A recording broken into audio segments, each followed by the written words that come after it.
Un libro sagrado es sagrado, y son sagradas no solo sus palabras, sino las letras con que fue escritas. Y ese concepto lo aplican los cabalistas al estudio de la escritura. Ahora, yo sospecho que el modus operandi de los cabalistas fue debido al deseo de incorporar pensamientos gnósticos a la mística judía, y que buscaron ese modus operandi para justificarse con la escritura, para ser ortodoxos. En todo caso, podemos ver muy ligeramente, yo casi no tengo derecho a hablar de esto, podemos ver muy ligeramente cuál es el modus operandi, o cuál fue el modus operandi de los cabalistas, que empezaron aplicando su extraña ciencia en el sur de Francia, en el norte de España, en Cataluña, y luego en Italia, luego en Alemania, luego un poco en todas partes, y también llegaron a Israel, aunque no procedieron de allí, procedían más bien de los pensadores, de los heresiarcas de cátaros. Bueno, pues la idea es esta, el Pentateuco, la Torá, es un libro sagrado, y eso quiere decir que una inteligencia infinita ha condescendido a la tarea humana de redactar un libro. El Espíritu Santo ha condescendido a la literatura, lo cual es algo tan increíble como suponer que Dios condescendió a ser hombre. Pero aquí condescendió de modo más íntimo. El Espíritu Santo condesciende a la literatura y escribe un libro. Y en ese libro nada puede ser casual. En toda escritura humana hay algo casual. He mencionado hace un rato el Quijote. Es conocida la veneración supersticiosa con que se rodea el Quijote, como a Macbeth, como a la Chanson de Roland, como a tantos otros libros, generalmente uno en cada país, salvo en el caso de Francia, cuya literatura es tan rica que admite por lo menos 2 tradiciones clásicas. Pero no entraré en ello. Pues bien, si a un cervantista se le ocurriera decir, el Quijote empieza con 2 palabras monosilábicas terminadas en N, en-un. Luego tenemos una palabra de 5 letras, lugar. Luego tenemos 2 palabras de 2 letras, de la. Pretendiera derivar conclusiones de eso, se pensaría inmediatamente que estaba loco. En cambio, la Biblia ha sido estudiada de ese modo. Se dice, por ejemplo, que empieza con la letra Bet, con la letra B, Bereshit bara Elohim. ¿Por qué?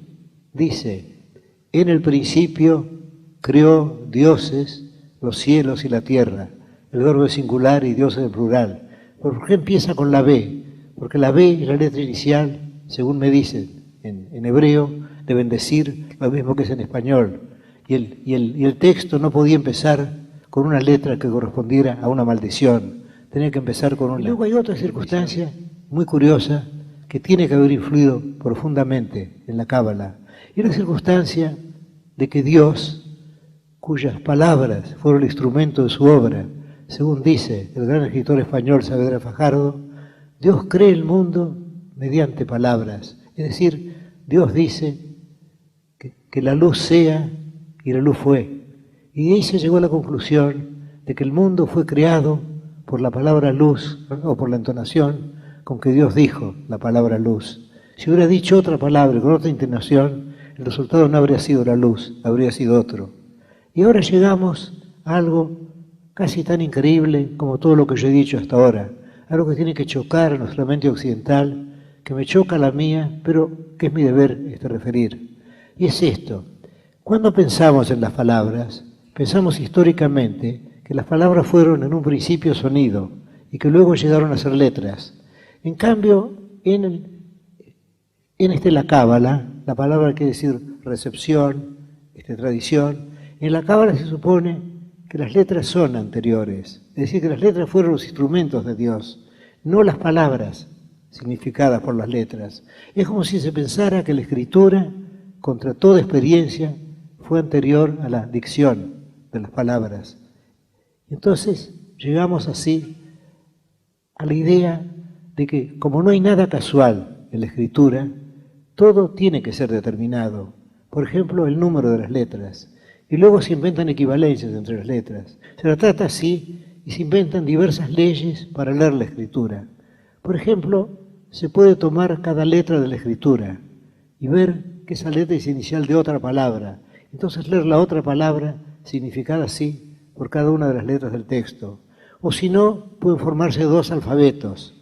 Uno, digamos, de A a L y otros de M a Z, o lo que fueran las letras hebreas para eso. Y luego se considera que las letras de arriba equivalen a las de abajo. O luego se puede leer el texto para usar una palabra griega, bustrofedón, es decir, de derecha a izquierda, luego de izquierda a derecha, luego de derecha a izquierda, y luego también pueden ensayarse, puede suponerse que las letras tienen un valor numérico.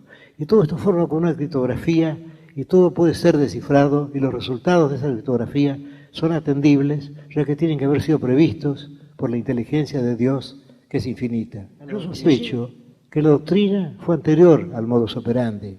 Yo sospecho que ocurre con la cábala lo que ocurre con la filosofía de Spinoza. Es decir, que el more geométrico, el orden geométrico, fue posterior. Y creo que los cabalistas tienen que haber estado influidos por los gnósticos de Alejandría, por los gnósticos siríacos, y que tienen que haber derivado su sistema del de ellos, y que luego, para que todo ello entroncara con la tradición hebrea, buscaron ese extraño método de descifrar letras. Pues bien, concluimos ahora con el curioso modus operandi de los cabalistas, que sin embargo está basado en una premisa lógica, la idea de que la escritura sagrada es un texto absoluto, y en un texto absoluto nada puede ser obra del azar. Es decir, volvamos al ejemplo del Quijote, si Cervantes hubiera sido el Espíritu Santo, entonces el hecho de empezar con un monosílabo terminado en N, en, y luego pasar a otro terminado en N también, un, y luego lugar 5 letras, y luego de la otra vez 4, todo eso no era casual, porque nada puede ser casual en un texto absoluto. Desde luego no hay textos absolutos, en todo caso los textos humanos no lo son. Es sabido que en la prosa se atiende más al sentido de las palabras, en cambio en el verso se atiende más al sonido, prima uno sobre otro, pero en un texto redactado por una inteligencia infinita, en un texto redactado por el Espíritu Santo, ¿por qué suponer algún desfallecimiento? ¿Por qué suponer alguna grieta? Todo tiene que ser fatal. Y de esa fatalidad, los cabalistas, a fuerza de transponer letras, de leer oblicuamente el texto, de leerlo bustrofedón, como he dicho, de derecha a izquierda, de izquierda a derecha y luego derecha a izquierda otra vez, luego de modificar unas letras por otras y luego también de buscar el sentido simbólico de las palabras, con todo esto dedujeron ese sistema que se llama la cábala. Y ese sistema estaba justificado, porque si la Sagrada Escritura no es una escritura infinita, entonces ¿en qué se diferencia de tantas escrituras humanas? ¿En qué difiere el libro de los jueces o el libro de los reyes de un libro de historia? ¿En qué difiere el cantar de los cantares de un poema? No, hay que suponer que todo tiene infinitos sentidos. Y aquí volvemos sobre aquella sentencia de Scott Orígena que dijo que la Biblia, que la Escritura tenía infinitos sentidos, como el plumaje tornasolado de un pavo real, y aquella otra en que se supone que hay 4 sentidos en la Escritura, que es lo que Dante atribuyó a su obra también. Tenemos pues un texto con infinitos sentidos y tenemos además un sistema que se dedujo de esa lectura, salvo que yo creo que el sistema fue anterior a la lectura. La lectura se inventó después para justificar el sistema, ya que no es natural que la gente haya empezado por criptografías, por escrituras cifradas, y luego hayan llegado al sistema, que es más o menos este. El sistema podría enunciarse así. Tenemos en el principio un ser que puede parecerse al Dios de Spinoza, salvo que el Dios de Spinoza es infinitamente rico, y en cambio el En Sof, o lo ilimitado, vendría a ser para nosotros infinitamente pobre. Se trata de un ser primordial, y de ese ser no podemos decir que existe, porque si decimos que existe, entonces también las estrellas existen, también los hombres existen, también las hormigas existen. ¿Y cómo pueden ir a participar de esa misma categoría? No, ese ser primordial no existe. Tampoco podemos decir que piensa, porque pensar es un proceso lógico, se pasa de una premisa a una conclusión. Tampoco podemos decir que quiere, porque querer una cosa es sentir que esa cosa nos falta. Tampoco podemos decir que obra. El Ensof no obra, porque obrar es proponerse un fin y luego ejecutarlo. Y además, si el Ensof es infinito, diversos cabalistas lo comparan con el mar, que es un símbolo del infinito. Si el Ensof es infinito, ¿cómo puede querer otra cosa? ¿Y qué otra cosa podría crear sino otro ser infinito que se confundiría con él?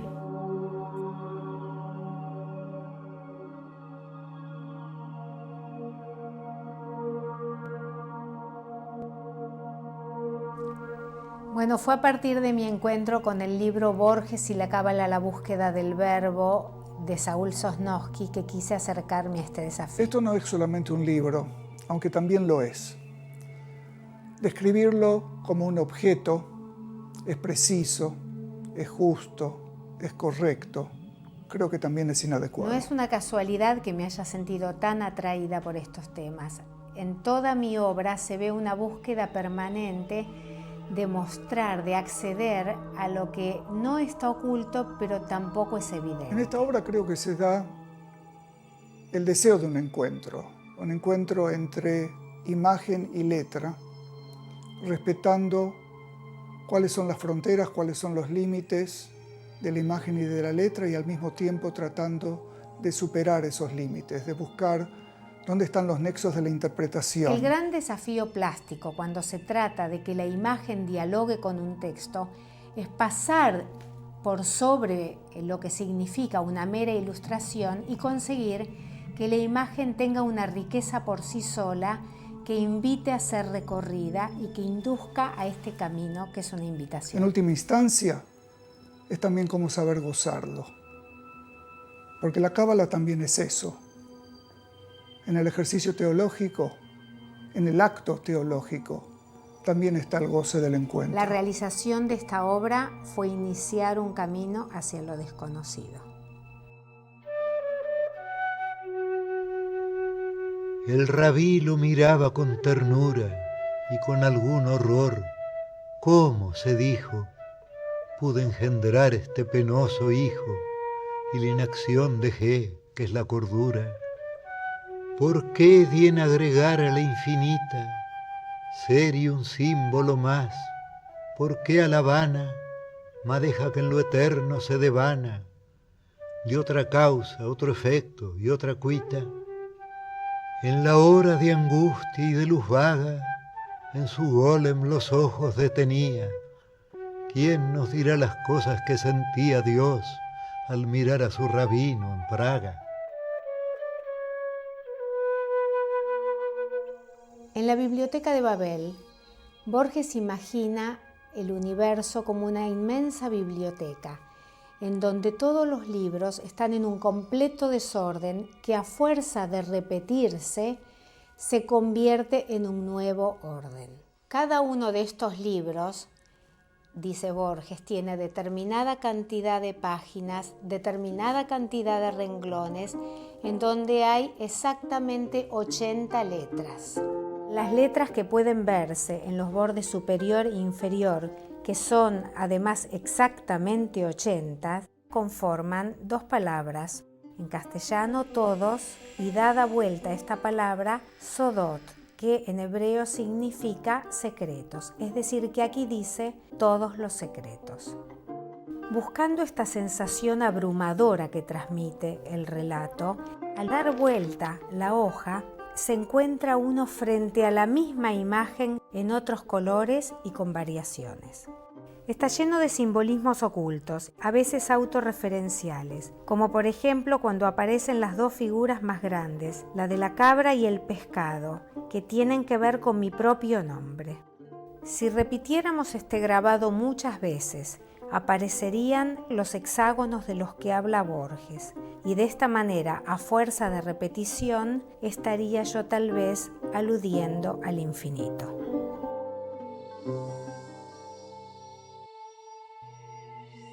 Ni rechazo ni apostasía, solo un reclamo al cartógrafo celeste, la duda de quien cree en la duda. Condenado a la desmemoria, a la eternidad proclama implacable. Solo una cosa no hay, es el olvido.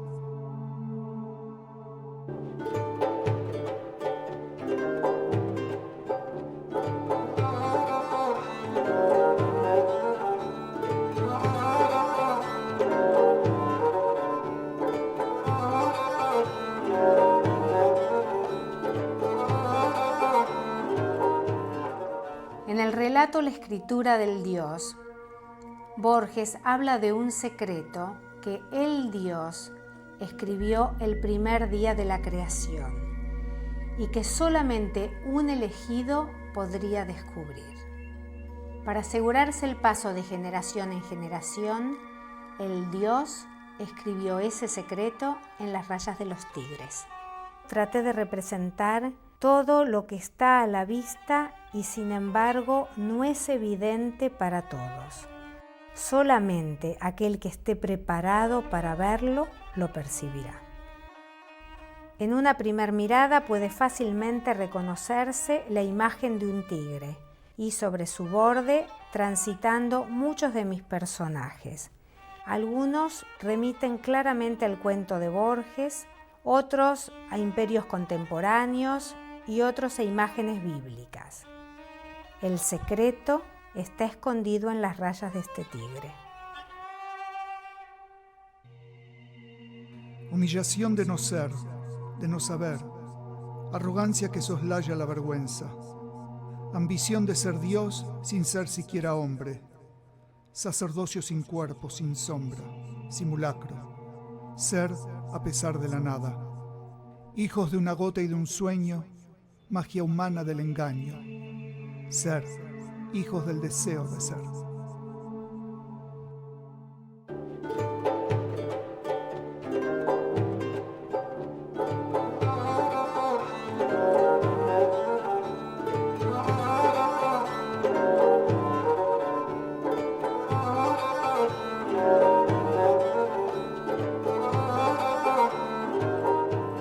La muerte y la brújula es aparentemente un cuento de detectives, en donde el investigador tendrá acceso a descubrir 4 asesinatos solamente por tener conocimientos de ciertos conceptos del judaísmo. La profanación del tetragrama, nombre sagrado e inefable de Dios, es lo que le dará las pistas. Reemplacé los 4 asesinatos individuales por muertes en masa. Las calles que aparecen en el relato como calles de París fueron reemplazadas por calles de Buenos Aires. Hay 4 lugares señalados. Uno representa el lugar de la ESMA, el segundo donde ocurrió la tragedia de Cromañón, el otro el lugar del atentado a la AMIA y el cuarto lugar representa la impunidad y todo aquello que aún no está resuelto. El uso del color rojo está también relacionado con los nombres de algunos protagonistas del cuento de Borges. Ser testigo que ama incondicionalmente, ser capaz de juzgar a Dios por Auschwitz, de declararlo culpable, de seguir rezándole aún allí, aún en Auschwitz. Ser testigo del poder creador en sus múltiples y secretos nombres, ser testigos de su hacer y también de su no hacer.